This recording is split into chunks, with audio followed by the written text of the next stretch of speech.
It was, yeah. We just met as a staff, and part of my message was that they did a great job preparing themselves to get ready for these guys and getting the most out of this process we've had the last couple of weeks. I thought the players bought in completely, got done everything that we needed to get done, continued to improve, and now just keep that momentum going on their own these next 5 weeks, and so that when we come back to training camp, we're not restarting or setting back. We can keep the momentum going that we've had and have a great training camp. When you're talking to guys about what they do and what they don't do, different portions of the minicamp, what are the conversations like, in terms of how you approach it with each individual guy? And is that something you've been flexible on over the years? Yeah, every situation is unique. Every situation is particular to a player. And so again, it's there's not an overall, this is our process. It's take each situation as they come at us. Chase didn't participate in really anything other than the installs, it looks like. Can you tell us a little bit about why that was the case? Yeah, it was good to get him back in here. He's in great shape. He had his process he went through with Joey Bose. Again, when someone's not been here, you don't want to rush him into things, but he clearly has done a great job this offseason.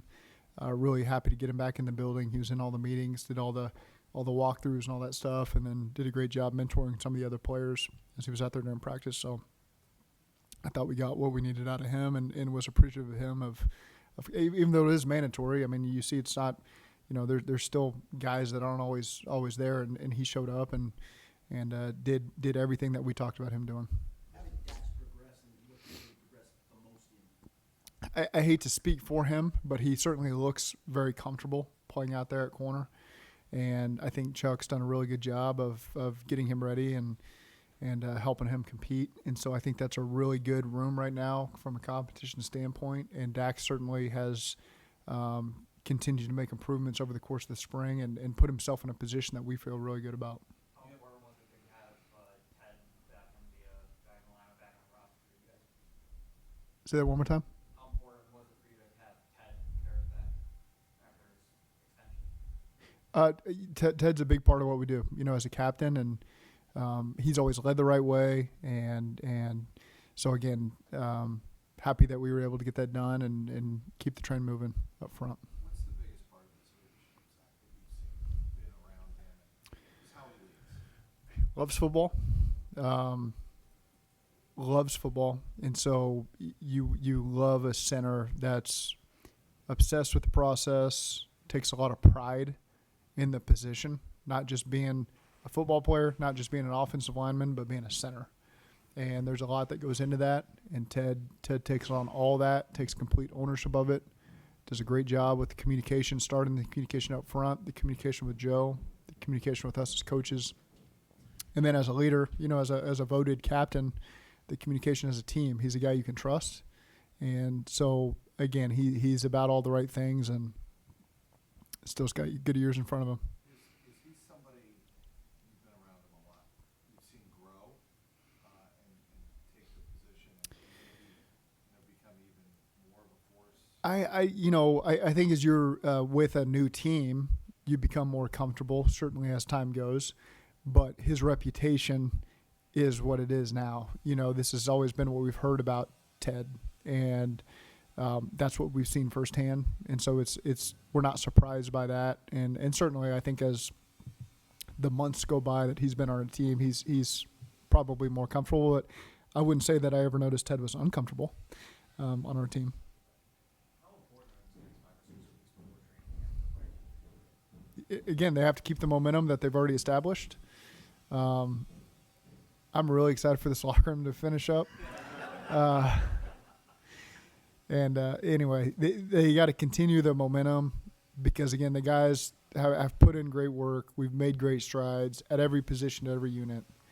And conveying to younger players that haven't experienced this time period as much where you're on your own that, you can't fall off. You can't, now that you're on your own, you got to be a pro about it and be ready to come in and compete because the temperature's been unbelievable. It's been 75 degrees, 77 degrees. We come back, it's probably going to be 90 degrees. The practices are twice as long, twice as hard. You got pads on. It's a lot more intense. There's a lot more urgency.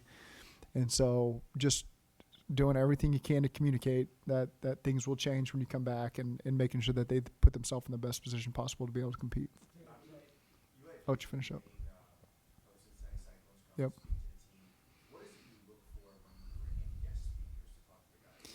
Well, I think just his path. He's earned every opportunity, and his time as a young hockey player growing up in Canada, and his path, through professional hockey, and his path to being a head coach. It's just there's a lot of wisdom with things, the message that he had, and could relate to our guys. He's a former player, and has played professionally and now coaches professionally. So I think that he understands what our guys go through, and he's a big football fan as well. And so, which is what you notice about a lot of pro athletes in different sports, is it's almost like at times football seems like their first love. They just whatever reason gravitated to the profession that they're in, but everybody at heart always feels like a football player. And so that's fun to get around those people. And I thought he did a great job talking to our team. That can be an uncomfortable setting. I don't care who you are, walking into a room with, 85 plus guys, and the setting can be different sometimes. And I thought he knocked it out of the park and did a great job. Yeah, it's, as you saw, a lot of our younger guys participated in the later parts of practice, and so to get his work in on Tuesday and Wednesday, and then take today off was the best plan. Now that the offseason, the offseason portion, how do you feel like his recovery, the progress he's made, and his recovery has been? I've been happy. He's better answering that than me, because he knows how his body feels. But I've been really excited about what I've seen from him. What were the best throws, or was there anything particularly you saw from Burrow this spring that really got you excited about what he's at? Well, I'm not into as much as other people maybe launching the ball down the field and how hard it is. It's just his timing and getting through progressions. Is so impressive. That's really what separates him in one way from a lot of people in this league, and that continues to show up. Just even as we do limited work here in the offseason, just getting through a progression and throwing with accuracy to a guy who's fourth or fifth in the progression on time is really remarkable, and it's something that he works really hard at. But it looks effortless as you sit there and watch it from behind. But it's certainly something he takes a lot of pride in.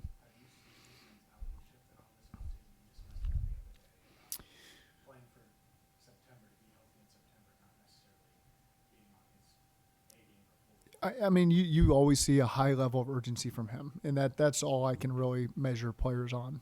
So what happens internally with them is up to them and what they go through. And certainly guys always have their plan of how their body's going to be best at the right time and all that. But I've just seen a high level of urgency from him, and I think our players and our coaches feel that as well. And in a lot of ways, you got to match that, because he drives his whole thing. And so I think that was a positive thing.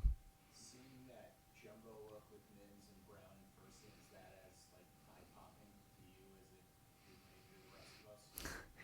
I think my views on size have really been transformed over the last 2 months.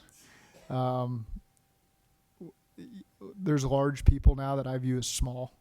That's just hard to wrap your head around. I guess that's the best way for me to put it. I think this is the most OTA practices you've had, if I'm not mistaken, the longest minicamp you've had. What are the reasons why, how you got structured the way you do? The calendar has been so funky over the last 4 years, to be truthful with you. COVID played a large part in that, obviously, and then just the late runs into February 2 years in a row affected that. This year we didn't have that, and so it just made more sense to give the players their time leading up to April and into early May, and just getting a little more work done than we've done in the past. It's just a product of when our season ended, and the work that I thought would be necessary to get some of the new players integrated and some of the young players integrated, because we are a younger team now. That's just the way it is, and so you got a lot of young guys that need that work. Any younger guys that were really impressed with, unfortunately, won't. I think there's a lot of them. I won't go through them all by name, but there's a lot of guys, a lot of year two guys that you see taking that next step. Their rookie years behind them, and so there's certainly a comfort level from knowing what the full calendar year looks and feels like, and what the expectations are, and how they need to. Their comfort level in the schemes is a big part. Where you're not just doing what the paper tells you to do in front of you on the install sheet. You're actually playing up to your time speed on both sides of the ball because it's second nature on what the call means to you, and you're not just sitting there trying to process the call and do it the way the coach says. Now you get a chance to put your own flavor into it a little bit, and so you've seen that with a lot of our guys now. Jamar has already done so much. Are there more? Is there more room for his game maybe now as he is an older receiver who's seen a lot more? I think what as our roster evolves on offense, it allows us flexibility to do a lot of different things with a lot of different guys, and so I think that's where again it's hard to say that every player can get better. Let me start with that. But he's played at an extremely high level and given us everything we'd hoped he would ever give us.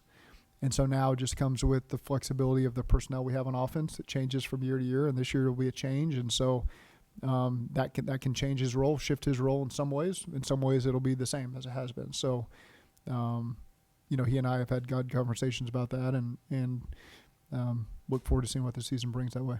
Joe, I think, used the term eye candy to discuss how you might be able to dress up the offense because he anticipates getting more and more a variety of defensive looks this year. How excited are you come training camp to see how all those pieces fit together?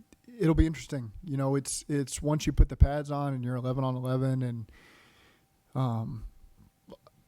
we certainly have our vision of how things will go offensively, but there's flexibility for it to evolve as training camp goes because we do have new bodies at different positions, and we got a new guy in the running back room, new guy in the tight end room, new guys in the offensive line room, new guys in the receivers room. So to say this is what it's definitely going to look like on August 25th, we're not going to put ourselves in that box. We're going to allow it to be flexible as we practice, and things can shift as we go, and we're very open to that, and we're going to be flexible that way, and I'm excited to see guys step up. There's still rooms for roles to evolve and grow, and others may shrink, and so that's just the beauty of having good depth, because I think that we've got good depth, and there's a lot of competition, and so we'll just see how training camp goes, and I'm excited to watch that process unfold.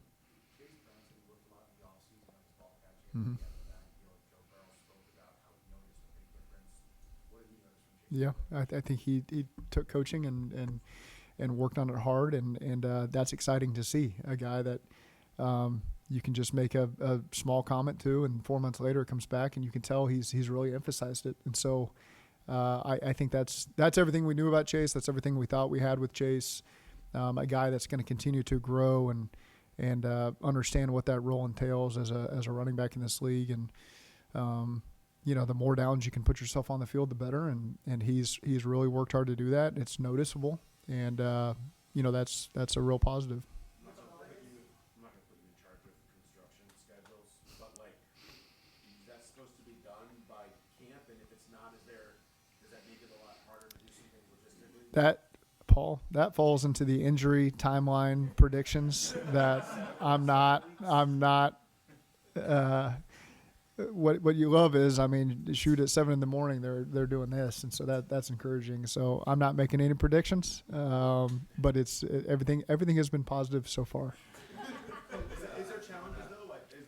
Obviously for the players it's very different. Is there challenges for everybody kind of working around it right now? One time, moving a schedule 2 minutes later because of the travel time to the locker room, and I will say, this is probably worth saying, it's they're in a different locker room. They're not in the same locker room, so it's a little bit disjointed. So a comment was made to me early in the off-season program from veterans that I trust, like, hey, the chemistry is a little more difficult with some of the new guys because you don't really see them as much as maybe it's perceived because you're not all in that one locker room. It's a little disjointed. So maybe we do, a couple more team meetings that involve everybody. And so I thought that was great feedback because I didn't really have that perspective because I'm not in the locker room. I'm not walking all the way down there to deal with those. And so that's just an example of something maybe you didn't think through. And now we've got the leadership in place on the team to bring something up and have the awareness that, this is part of the reason why we're in the the offseason process. This is what we need to get. We got new free agents. We got new rookies. And so I thought that was quality feedback, and we took that to heart. Zach Moss. Go ahead. Go ahead. I got you. Okay. Zach Moss came in with this reputation as kind of being a blue collar Yeah. guy that was just, very reliable. I'm wondering what your impression Yeah. is of him. That's what it is.